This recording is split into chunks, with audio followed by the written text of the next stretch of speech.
So guys अब हम करने वाले हैं second chapter mechanical property of fluids. Already मैंने फर्स्ट चैप्टर पूरी तरह से कंप्लीट करवा दिया और गाइज पूरा सिलेबस भी मैंने गिरी ट्यूटोरियल पे कंप्लीट करवा दिया। अगर जाके वहां आपको डिटेल में वीडियो देखना है, वन शॉट वीडियो देखना है तो दोनों का लिंक मैं डिस्क्रिप्शन में डाल देता हूँ। वहां 2-2.5 घंटे में अपना पूरा का पूरा चैप्टर खत्म कर सकते हैं। बहुत अच्छी तरीके से पढ़ा है।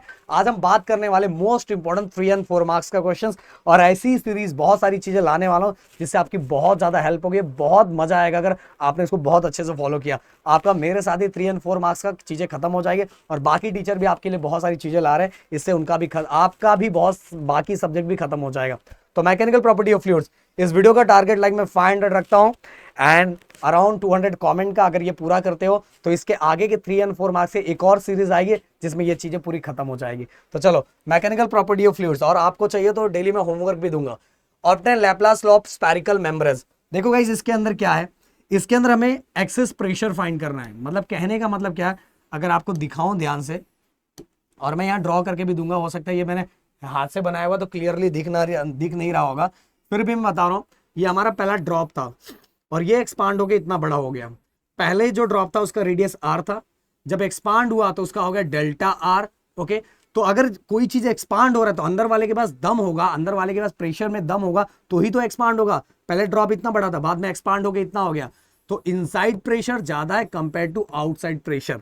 क्लियर, ये हमको पता रहना चाहिए क्योंकि इसी के कारण चीजें हम फाइंड करेंगे और एक्सेस प्रेशर फाइंड करेंगे, या तो Laplace law of spherical membranes ऐसे करके भी क्वेश्चन आता है जो बहुत सिंपल है। तो चलो स्टार्ट करते हैं। सबसे पहली बात तो जो पहला वाला कंडीशन था ड्रॉप का, उसका एरिया हम यहां लिखेंगे। Okay, area. अब हम ड्रॉप को कंसीडर करते हैं स्पीयर, इसलिए एरिया ऑफ स्पीयर का फॉर्मूला क्या था, 4πr² हो गया। देन जब वो बड़ा सा ड्रॉप बन जाता है, बड़ा सा वो ड्रॉप बन जाता है तो उस समय उसका रेडियस चेंज हो जाता है। पहले देखो, पहले कितना था, आर था, जब चेंज हुआ तो ये डेल्टा आर है। तो ये बड़े वाले ड्रॉप का टोटल कितना हो जाएगा, आर प्लस डेल्टा आर। तो मैं यहां लिखूंगा 4πr प्लस डेल्टा आर का होल स्क्वायर। क्लियर। अब change in surface area, total कितना चेंज हुआ है, तो मैं माइनस करूंगा बड़े में से छोटे को, a2 माइनस a1। अब a2 की वैल्यू कितनी है guys, 4πr plus delta R का होल स्क्वायर माइनस a1 कितना है, 4πr²। एक चीज देखोगे ना, पूरे डेरिवेशन के अंदर 2dw फाइंड करना है और ये दोनों को कंपैरिजन करना है, और दोनों को कंपैरिजन करोगे तो आपका एक्सेस प्रेशर निकल जाएगा, आराम से निकल जाएगा।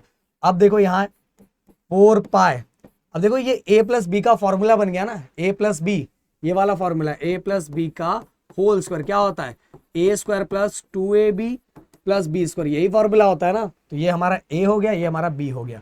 अब इसको एक्सपांड करते हैं, a² प्लस 2ab, a हमारा r है, b हमारा डेल्टा r है।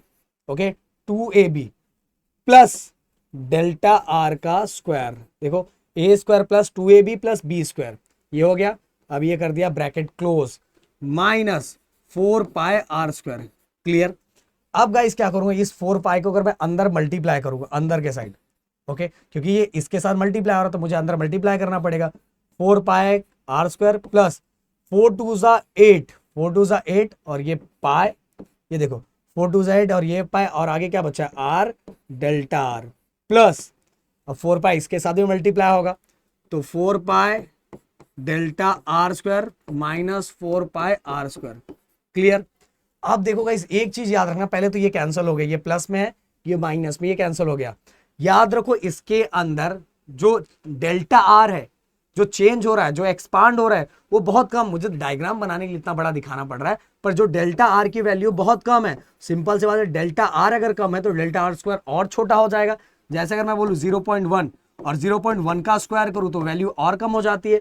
तो डेल्टा आर छोटा है तो डेल्टा r² और छोटा हो गया है, इसलिए डेल्टा r² को यहाँ निग्लिजिबल काउंट किया जाता है, और जो वैल्यू निग्लिजिबल होती है उसको जीरो लेते हैं, और जीरो को अगर इसके साथ मल्टीप्लाई करो तो ये पूरी वैल्यू क्या हो जाएगी, जीरो हो जाएगी। और ये जीरो हो गया तो लाइफ जिंगल अला हो गया भाई।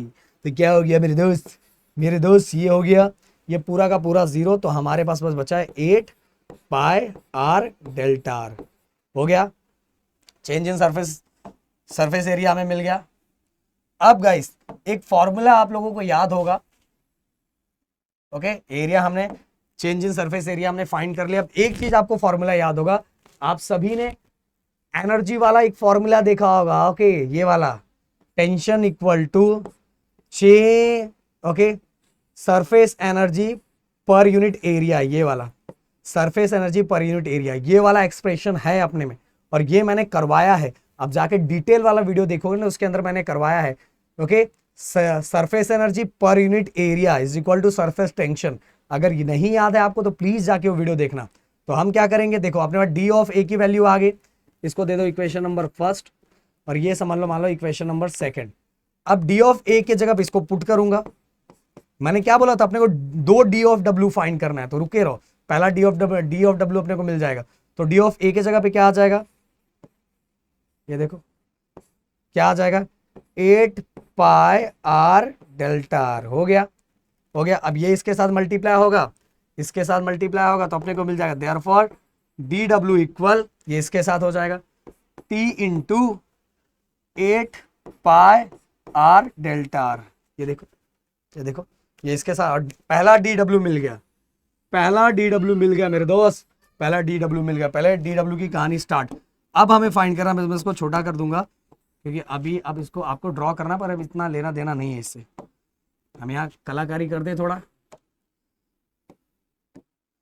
अब दूसरा डी डब्ल्यू मुझे फाइंड करना है, उसके लिए मैं एकदम बेसिक से बताता हूँ आप सभी को। सबसे पहले चलो ये वाला, आप सभी को ये तो पता है होगा ही, क्या पता होगा।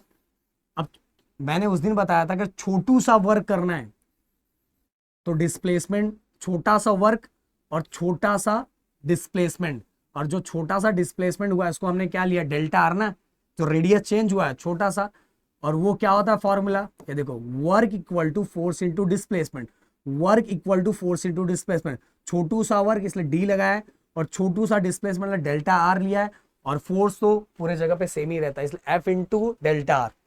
अब गाइस मुझे ये फोर्स की वैल्यू पहले फाइंड करनी है, तो कैसे, ये देखो देखो ये दूसरा डी डब्ल्यू है, ये दूसरा डी डब्ल्यू है, पहला डी डब्ल्यू अपने को इधर मिल चुका है, इसकी सभी वैल्यू फाइंड करके यहां पुट करूंगा तो दूसरा डी डब्ल्यू अपने को मिल जाएगा।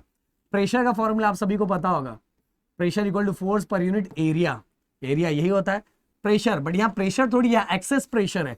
एक्सेस प्रेशर मतलब इनसाइड माइनस आउटसाइड, क्योंकि इनसाइड ज्यादा होता है कंपेयर टू आउटसाइड, इसलिए बड़े को छोटे में से क्या करना माइनस, अंदर वाला ज्यादा होता है ना, इनसाइड माइनस आउटसाइड। अब force upon area, force upon area, area of sphere, अभी देखा था ना एरिया ऑफ स्फीयर क्या फॉर्मूला होता है 4 pi are square. Okay 4 pi are square, but यहां याद रखो किसका है, आपको पता है 4 पाई आर स्क्वायर। अब ये 4 पाई आर स्क्वायर किसके साथ मल्टीप्लाई होगा, इसके साथ, F equal to P I minus P dot into 4 pi are square. हो गया, ये फोर्स मिल गया, फोर्स मिल गया ना, एरिया ऑफ स्फीयर का फॉर्मूला रखा 4 पाई आर स्क्वायर। अब ये इसको मल्टीप्लाई करो, एफ की वैल्यू मिल गई। अब एफ की वैल्यू को क्या करेंगे हम, इस एफ की वैल्यू को हम यहां पुट करेंगे, D W equal to F की वैल्यू कितनी है, ये देखो इतना P I minus P naught into 4 pi are square into delta R. ये देखो बस एकदम सिंपल सा। देखो ये एक्चुअल आपके बुक में ऐसा लिखा है, पर ये कैसे होता है इसकी तरह ही प्रेशर होता है, बट यहाँ एक्सेस प्रेशर है। Force upon area, area of sphere का फॉर्मूला क्या था 4 पाई आर स्क्वायर, ये इसके साथ, ये देखो ये इसके साथ मल्टीप्लाई हो गया तो हमें फोर्स मिल गया। अब इसी फोर्स की वैल्यू हमने यहाँ पुट कर दी तो हमें डी डब्ल्यू मिल गया। तो दोनों डी डब्ल्यू में मिल गया है, दोनों डी डब्ल्यू हमें मिल गया, दोनों को अलग अलग कलर में हम दिखा देंगे। ये देखो ये देखो, ये पहला वाला ही, ये हमारा दूसरा वाला ही। अब दोनों को कंपैरिजन करूंगा, अगर ये दोनों सेम है, ओके, अगर लेफ्ट हैंड साइड सेम होगा तो राइट हैंड साइड भी सेम हो जाएगा, तो ये भी डी डब्ल्यू ये डब्ल्यू, तो ये दोनों वैल्यू भी सेम हो जाएगी। तो ये कैसे हो जाएगा, तो देखो टी इक्वल, पहले इधर वाला लिख लेता हूं, T into 8 pi r delta r equal, okay ये किसके इक्वल, इसके equal, P I minus P naught into 4 pi are square into delta r. Clear clear, okay इसको थोड़ा और हम छोटा कर दे, हमें एक्सेस प्रेशर फाइंड करना है, एक्सेस प्रेशर। ये देखो अब एक्सेस प्रेशर मतलब ये फाइंड करना है, ये फाइंड करना है। तो क्या क्या कैंसिल हो रहा है, कुछ कैंसिल हो रहा है क्या, ये देखो एक ये कैंसिल हो गया, ये कैंसिल हो गया, और मुझे ये फाइंड करना है तो मैं इसको ऐसा ही रखता हूं, बाकी सभी चीजें इसके डिवाइड में आ जाएगी। तो टी इधर 8 पाई पाई कैंसिल हो गया, ये देखो 8 डेल्टा आर, क्लियर, और डेल्टा आर भी कैंसिल हो गया भाई, ये देखो डेल्टा आर भी क्या हो गया, कैंसिल हो गया। तो इधर T8 बचा, T8 बचा, और साथ में इधर क्या बचा है, 4 बचा है, ये देखो 4 बचा है, और एक आर बचा है, 2 आर स्क्वायर था तो एक आर बचा है, ये देखो, क्योंकि ये सब इधर लाना पड़ेगा ना, तो ही तो P I minus P dot मिलेगा। तो ये सभी मल्टीप्लाई में था, इक्वल की साइड और डिवाइड में हो गया। तो 4 1 ज़ा 4, 4 2 ज़ा 8, तो ये हो गया P I minus P naught equal to 2T upon R. ये हो गया एक्सेस प्रेशर फॉर ड्रॉप। और यही बबल्स की बात करूं तो बबल्स का दोनों साइड दिखाई देता है, तो हम क्या करेंगे, बस हम 2 से और मल्टीप्लाई कर देंगे, तो ड्रॉप का हो जाएगा 40 अपॉन आर। क्लियर, एकदम सिंपल सा है गाइस, कुछ भी ऐसा है ही नहीं कि हमने कुछ अलग सा किया, बस हमें ये फाइंड करना, बस इस साइड सब लेके आ जाओ, इस साइड सब लेके आ जाओगे, आपका काम हो जाएगा। ओके, अब चलते हैं, ये इसका एक प्यारा सा स्क्रीनशॉट ले लो और एक दो बार देखोगे चीजें समझ में आ जाएगी। देखो इसमें 2 DW फाइंड करना है। पहला DW इस वाले फॉर्मूले से, surface energy per unit area which is equal to surface tension, इसमें DW पुट किया, DA, और पहले DW हमें इससे मिल गया, दूसरा DW वो वाले फॉर्मूले से मिला, दोनों का कंपैरिजन कर दिया, हमें एक्सेस प्रेशर मिल गया। अब दूसरा एक्सप्रेशन फॉर राइज और fall of liquid in capillary tube. भाई ये राइज और फॉल मतलब एच फाइंड करना है, क्या फाइंड कर, एच। अगर मैं इसके बारे में आपको बताऊं तो ये मेरा ट्यूब है, ओके, इसके अंदर ये देखो, इसके अंदर ओके, ये देखो यहां अगर आपको दिख रहा होगा, नहीं दिख रहा होगा शायद से, इसको थोड़ा बड़ा करता हूं, ये देखो,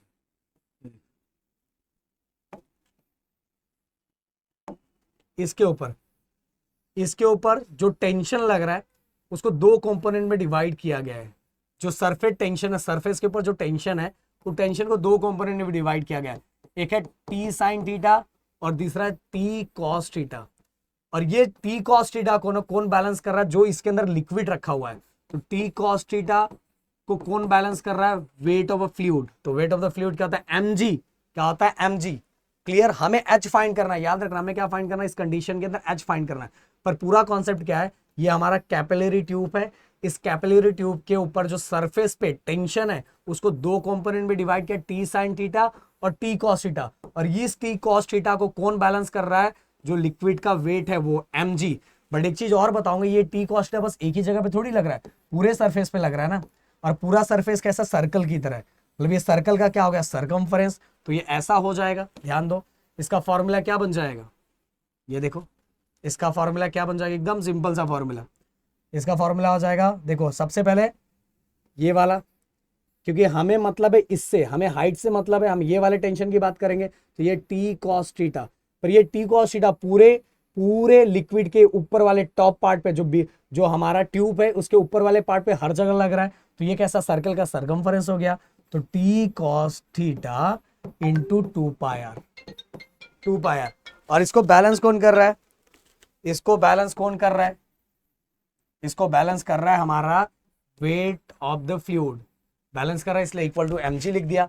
अब गाइस आपको एक फॉर्मूला पता होगा कि मुझे तो h फाइंड करना है, तो यहाँ तो h कहीं दिख नहीं रहा है, तो मुझे यहाँ कहीं ना कहीं कैसे ना कैसे करके h लाना है। तो डेंसिटी का फॉर्मूला क्या था, मास अपॉन वॉल्यूम। डेंसिटी का फॉर्मूला क्या था, मास अपॉन वॉल्यूम। तो m equal to rho into V हो जाएगा। ओके, m निकालना ना, ये m, तो ये इसके साथ मल्टीप्लाई हो जाएगा, तो m की वैल्यू मिल जाएगी। अब इसके बाद यहाँ वॉल्यूम का फॉर्मूला लगाएंगे। वॉल्यूम का फॉर्मूला क्या होता है, वॉल्यूम ऑफ सिलेंडर क्या होता है, 4/3 pi r cube h. Okay, 4/3 pi r cube h, ये फॉर्मूला होता है किसका, वॉल्यूम ऑफ सिलेंडर।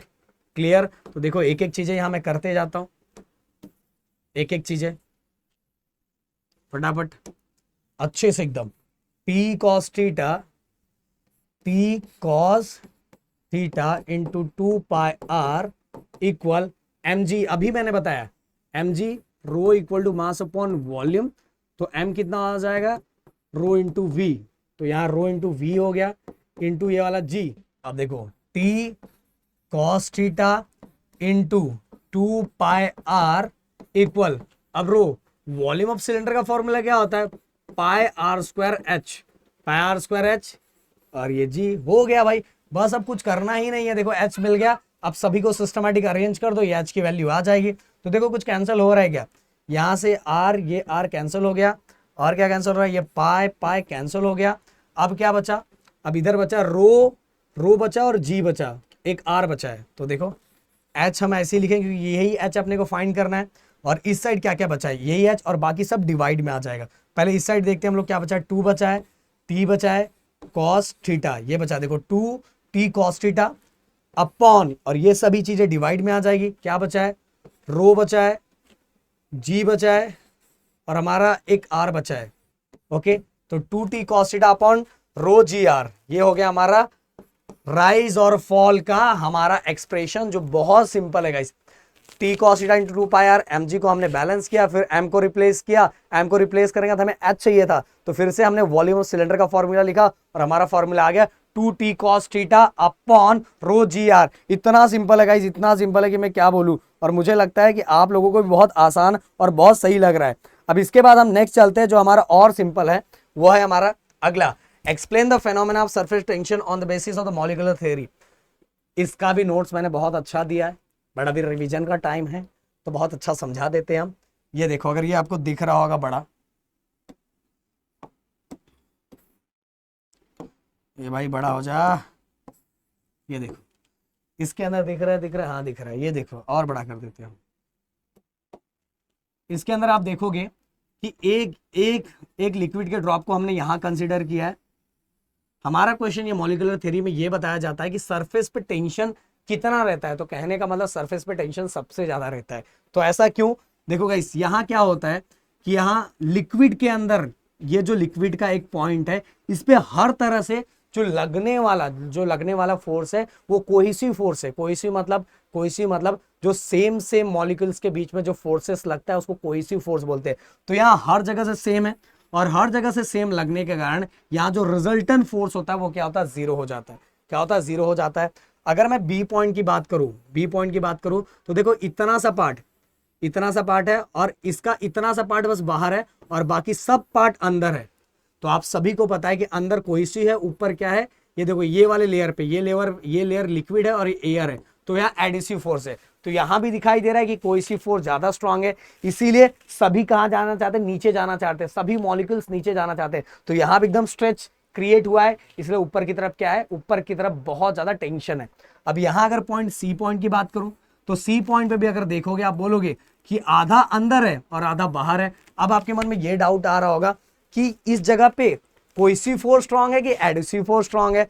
तो भाई बोलना चाहूंगा कि यहाँ बाहर एयर है, अंदर वाटर है, तो वाटर की जो डेंसिटी होती है वो ज्यादा होती है कंपेयर टू एयर। तो कुल मिला के कहने का मतलब ये आधा पार्ट है, फिर भी यहाँ जो कोहेसिव फोर्स है वो स्ट्रांग है कंपेयर टू एडिसिव फोर्स। इसीलिए यहाँ भी स्ट्रेच कहाँ जा रहा है, नीचे की तरफ। इसीलिए सब जितने मॉलिक्यूल्स होते हैं वो नीचे ही जाना चाहते हैं, इसलिए जो अपना सरफेस पे रहता है वो टेंशन बहुत ज्यादा रहता है, सरफेस भी बहुत ज्यादा स्ट्रेच होता है, यही रीजन के कारण। और मॉलिक्यूलर थ्योरी अपने को यही बताता है कि ए पॉइंट पे चारों तरफ से कोहेसिव फोर्स लगने के कारण वहां लगने वाला फोर्स जीरो हो जाता है। बी पॉइंट पे ज्यादा प्रोपोर्शन में कोहेसिव फोर्स है और कोहेसिव फोर्स स्ट्रांग है।